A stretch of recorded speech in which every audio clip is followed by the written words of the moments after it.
On an eerie night in 2006, a 911 call sent shockwaves through a tight-knit community. A pastor has found his wife naked and unconscious in their bedroom.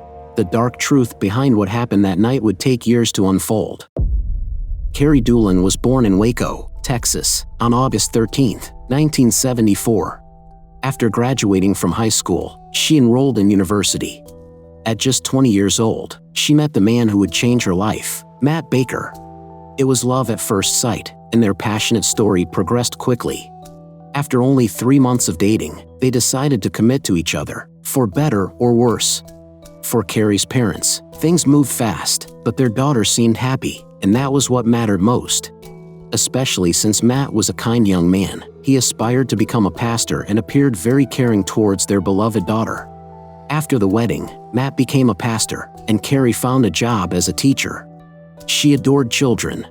She had always dreamed of being a mother, and with joy, they welcomed their first daughter, Kenzie, in April 1996, and a year and a half later, Cassidy joined the family in November 97.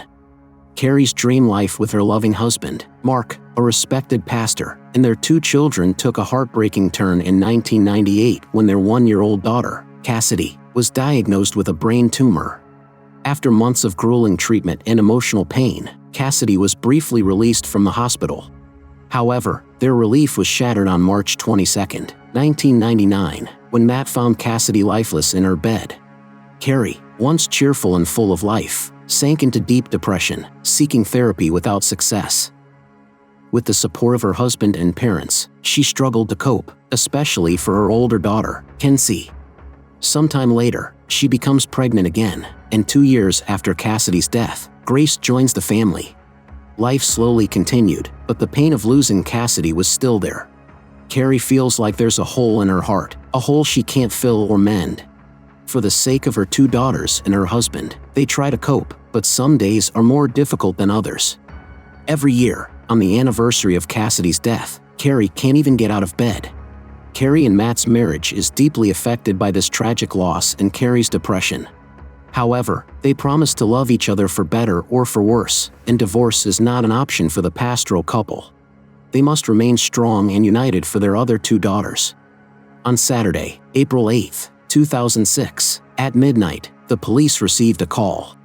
On the other end of the line, Matt Baker informs them that he has found his wife naked and unconscious in their bedroom. He specifies that he believes his wife has just committed suicide. Her face is blue, and he has no idea what to do. The operator immediately sends a team to the scene and asks Matt, while waiting for help, to perform CPR on Carrie. Very quickly, in 4 minutes, the paramedics arrive and unfortunately can only helplessly confirm the death of the 32-year-old young mother. They proceed with initial investigations and take notes. On the bedside table, they find an empty pill bottle and a typewritten letter from Carrie, in which she explains that she can no longer bear the tragic loss of her little Cassidy, who passed away just 7 years ago. Forgive me. Tell Kenzie and Grace that I love them very much. Tell my father and mother that I love them too. I'm sorry for these past weeks. I want to hug Cassidy. I need to feel her again. Please continue to be the best father you are for our daughters. Make the most of each day for me. I'm sorry. I love you, Carrie. In the room, the responders also find an empty alcohol bottle. After this gruesome discovery, the police question Matt to better understand what might have happened. He tells them that on that evening, around 11:10 p.m., he went out to rent a movie and also took the opportunity to fill up his car with gas. Upon his return, 40 minutes later, he found the door to their bedroom locked. Finding this suspicious, he knocked on the door several times, but Carrie still didn't respond. In a state of panic, he grabbed a screwdriver from the garage and forced the lock. He knew his wife had not been doing well in recent days. It was the anniversary of the death of their little Cassidy, who had passed away 7 years ago. When he finally managed to open the door, he found his wife unconscious and naked on the bed. Confronted with this terrible scene, he immediately called 911. Investigators noticed that despite Matt's statements, Carrie was not naked. She was wearing a t-shirt and panties. Matt explained that while he was on the phone with 911, he had dressed his wife to preserve her dignity. Meanwhile, Carrie's parents, informed of the tragic discovery, arrived at the couple's home. They were in complete shock and couldn't believe what had just happened. According to them, their daughter could not have taken their own life, leaving behind her 2 little girls. It was incomprehensible. After taking photos and questioning Matt, the lead investigator called the magistrate over the phone to inform them of the situation. Without even visiting the scene, the magistrate ruled it a suicide case, without ordering an autopsy. The next day, Carrie's family was in shock, struggling to understand her actions. They knew this time of year was always difficult for her, but no one expected her to take her own life. It was out of character. Matt swiftly arranged her funeral for the following Monday. The following weeks were incredibly tough for Linda and Jim, Carrie's parents. They couldn't comprehend what had transpired and believed Carrie had overcome her grief. They reluctantly considered the possibility of murder, but it seemed unthinkable, as Matt, a well-regarded pastor, could never be capable of such a heinous act. Then, a shocking revelation changed everything. Linda confided in her sisters, expressing her disbelief in Carrie's suicide. She knew Matt well after 12 years of marriage and couldn't fathom him being involved in any wrongdoing. He was a respected man of faith and a trusted pastor. It is at this moment that one of her sisters will open Pandora's box. She will reveal a secret that she had kept to herself until then. Matt might not have been the upright and good man he wanted to appear to be. She had heard certain rumors that in the past, the pastor had been forward and violent with several young women. Linda was shocked, questioning the man they'd welcomed as a son. Could he be violent towards women? Doubts about Matt's true nature crept in, tarnishing his perfect image. Linda promised herself to uncover the truth about her daughter's death, even if it was harder to accept than suicide. Doubts soon turned into certainty when they received Carrie's phone bill. It revealed over 180 calls between Carrie's phone and Matt's after her death, including 17 on the same day. Linda and Jim found this suspicious, suggesting Matt might have given Carrie's phone to someone else, which was highly inappropriate given the circumstances. Upon further investigation, they found out that, indeed, Matt had given Carrie's phone to a young divorced parishioner, a certain Vanessa Bowles. Vanessa Bowles was a young school teacher, a charming young woman who was a member of Matt's church. The young woman had recently divorced and was a single mother. Carrie's parents were convinced that their daughter had not committed suicide, especially since no autopsy had been performed on the poor mother's body. They were highly suspicious of their son-in-law and decided to contact the prosecutor's office to inform them of their discovery. Faced with these accusations, the prosecutor's office decided to question Matt to clarify the situation. He was summoned to be interviewed regarding the story of the cell phone. During this interview, the pastor answered all the questions calmly. He admitted to giving his late wife's phone to one of his troubled parishioners, Vanessa Bowles, but he denied any romantic involvement with her. According to him, they were in contact because he was providing advice for her divorce, nothing more. Nevertheless, 17 calls to offer advice in a single day does seem a bit excessive. Matt didn't seem to have anything to hide, and he accused the parents of Carrie of conducting a witch hunt. According to him, they couldn't accept their daughter's suicide, and he couldn't stand to see them move on, so they were unfairly accusing him. He claimed that he would never have harmed his wife, the mother of his children. Vanessa Bowles was also called in for questioning, and she admitted to having Carrie's phone but also denied any romantic involvement with the pastor. Unfortunately, for Carrie's parents, after this, the case was closed by the prosecutor. There was no evidence to pursue Matt for his wife's death. Upon learning the news, Linda and Jim were devastated, but they didn't give up. They were determined not to leave it just like that. They were now convinced that Matt was hiding something about their daughter's death, especially since Carrie's passing. He hadn't shown the behavior of a grieving widower. The month after his wife's death, he removed all the couple's photos from the house and was increasingly seen in the company of Vanessa. Especially for his older daughter's 10th birthday, Vanessa was by his side, smiling to welcome the guests. This quick closeness surprised many parishioners. Tongues began to wag, and more people came to report to Linda and Jim that Matt had been flirting with many parishioners before Carrie's death, including Vanessa. The beloved pastor was losing support. Carrie's parents then decided to hire an assistant prosecutor, Bill Johnson, and his team of private investigators. Their goal was to prove that Matt was a liar and that things did not happen as he wanted people to believe.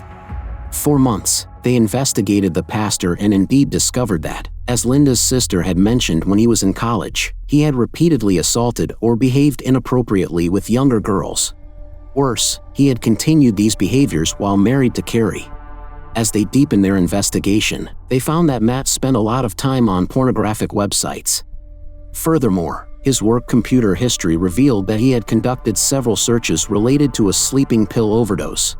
He had also researched various types of drugs like Ambien and others. He had even tried to obtain them without a prescription from various online pharmaceutical websites. Private detectives also discovered that during his marriage, he had various affairs with certain parishioners whom he claimed to be helping. In reality, he was taking advantage of his position to seduce vulnerable young women. With all these discoveries, Johnston's team and Carrie's parents filed a wrongful death lawsuit against Matt in July 2006. The judge agreed to reopen the case and ordered the exhumation of the young mother's body for a long overdue autopsy. Unfortunately, it was much too late. Carrie was dead for 3 months, and her body was embalmed, making it impossible to find the presence of alcohol, drugs, or medications in her blood. However, forensic pathologists were able to detect the presence of 2 different types of sleeping pills in Carrie's muscle tissues. This autopsy also revealed a troubling fact. No trace of pills was found in Carrie's stomach. Therefore, according to experts, the young mother couldn't have died from a drug overdose, as everyone had previously believed. Thus, Carrie's death, initially classified as suicide, was reclassified as an undetermined cause of death. Matt, who was tightening his defense, continued to claim that his wife had committed suicide, citing the farewell letter she had left him. He denounced the harassment by his in-laws who couldn't accept their daughter's tragic disappearance. However, this famous letter was not handwritten by Carrie. It was typed on a computer, so there was no tangible evidence that she had written it. In September 2007, 1.5 years after Carrie's death, Matt was arrested and charged with his wife's murder. He was subsequently released on bail pending his trial. Thanks to the work of Johnson's team, the prosecutor now had numerous pieces of evidence that Matt had lied.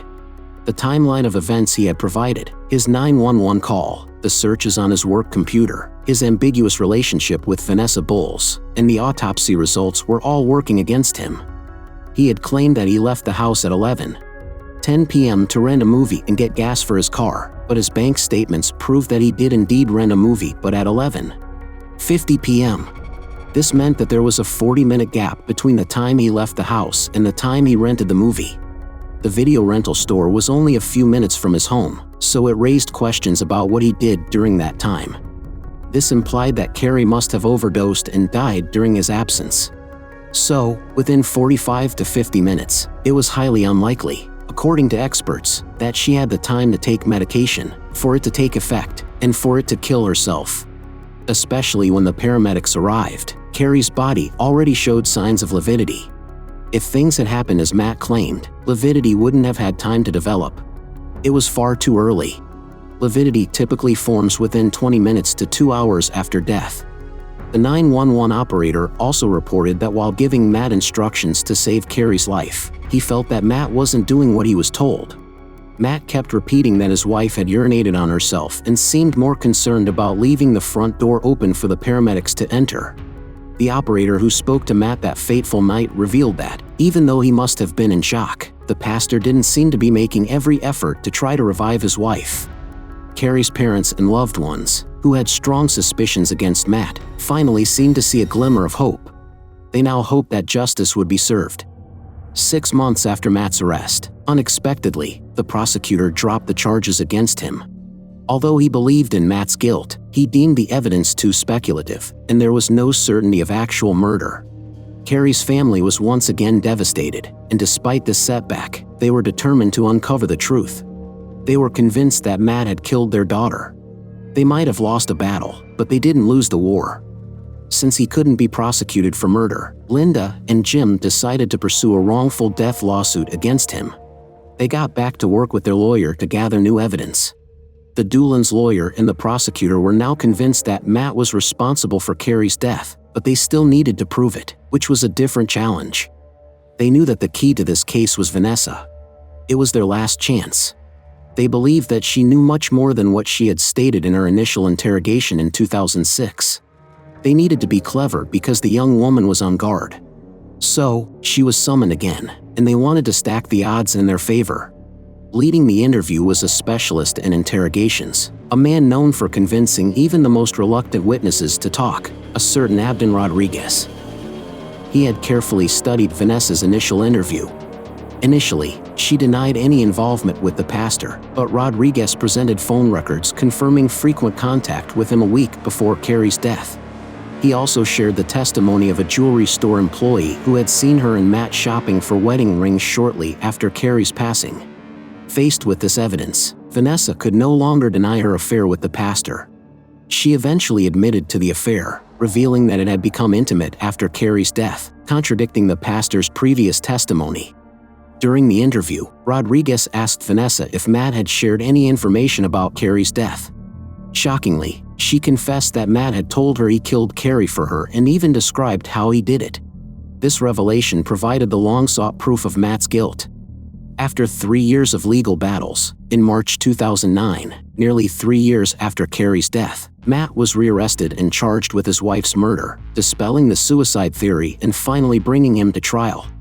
The trial commenced, with Vanessa Bowles as the key witness, but the outcome was uncertain.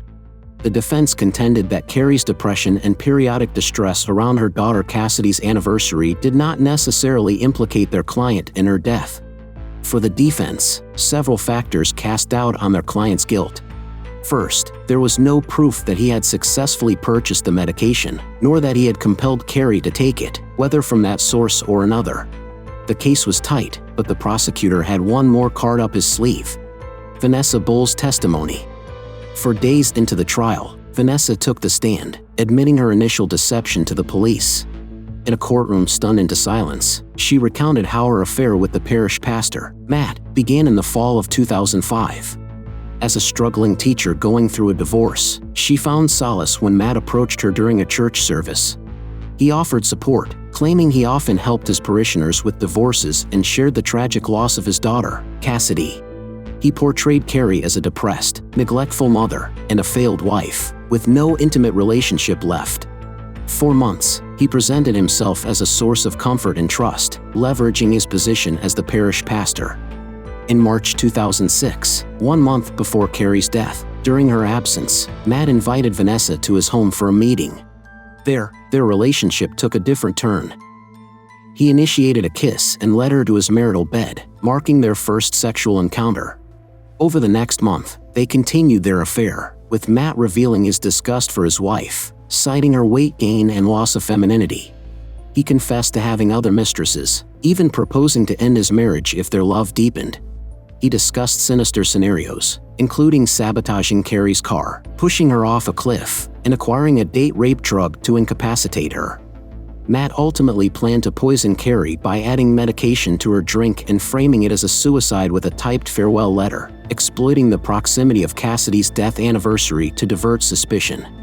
2 weeks before Carrie's death, Matt's initial attempt failed when she refused to drink a medication-laced milkshake. An email apology followed, promising a better one next time. On April 7th, intending to kill Carrie, Matt presented her with wine and pills disguised as aphrodisiacs.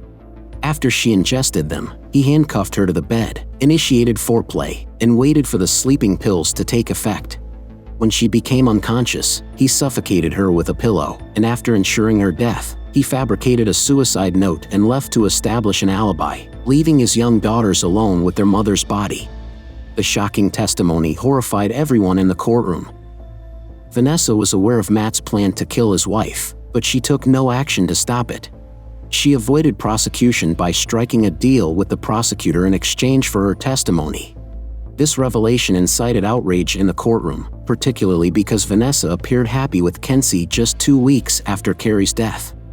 After 7 hours of deliberation, Matt was found guilty of murdering his wife and received a 65-year prison sentence with parole eligibility. Matt's attorney, post-trial, expressed remorse for defending him, acknowledging that he had initially felt Matt was lying and attempted to withdraw from the case. Carrie's mother addressed Matt, emphasizing the impact on their children, even though he never admitted to the crime. He claimed Vanessa lied due to resentment, alleging she was upset over their ended relationship. Matt's decision to give his late wife's phone and SIM card to his mistress, especially with his parents having access to the phone bill and call records, was a significant mistake. Today, Matt is still serving his sentence in prison, and the custody of Kenzie and Grace has been entrusted to Carrie's parents. Thank you for listening, and don't forget to follow for more crime stories.